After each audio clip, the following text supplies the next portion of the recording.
Gujarat Indian લાઈવમાં આપનું સ્વાગત છે। સાબરકાંઠાના હિંમતનગર ખાતે પીએમ નરેન્દ્ર મોદીએ વિશાળ ચૂંટણી સભા સંબોધી। પીએમ નરેન્દ્ર મોદી હિંમતનગર ખાતે પહોંચ્યા। સાબરકાંઠા લોકસભા બેઠકના ઉમેદવાર શોભના બારૈયાની પ્રચાર સભાને તેઓ દ્વારા સંબોધન કરવામાં આવ્યું, જેમાં હજારોની ભીડ વિશાળ ચૂંટણી સભામાં પહોંચી હતી। ત્યારે સાબરકાંઠા લોકસભા બેઠકના ઉમેદવાર શોભનાબેન બારૈયાની પણ ઉપસ્થિતિ જોવા મળી। મહેસાણા લોકસભા બેઠકના ઉમેદવાર હરિભાઈ પટેલ પણ ઉપસ્થિત રહ્યા હતા અને વિજાપુર વિધાનસભા બેઠકના ઉમેદવાર સીજે ચાવડા સહિત અન્ય આગેવાનોની પણ વિશેષ ઉપસ્થિતિ જોવા મળી હતી।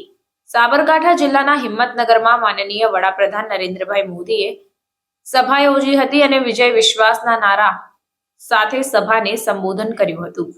સાથે જ આ શુભ પ્રસંગે ઉપસ્થિત ભારતીય જનતા પાર્ટીના દરેક કાર્યકરો હાજર રહ્યા હતા અને આ કાર્યક્રમમાં વિકાસની ઊંચી દિશા તરફ લઈ જવાના પ્રયાસ કરવાનો નિર્ણય કરાયો હતો। વધુમાં તેમણે સાબરકાંઠા લોકસભા સીટના ઉમેદવારની પણ વાત કરી હતી।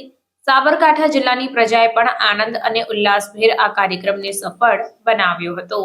साबरकांठा से एक प्राथमिक शिक्षिका इस बार चुनाव के मैदान में है। समाज के छोटे से छोटे व्यक्ति को सम्मान करना, ये भारतीय जनता पार्टी के पास समर्पण भाव से करने का इरादा रहता है और इसलिए हमारी छोटी बहन शोभना आज आपके उम्मीदवार के रूप में हम लाए।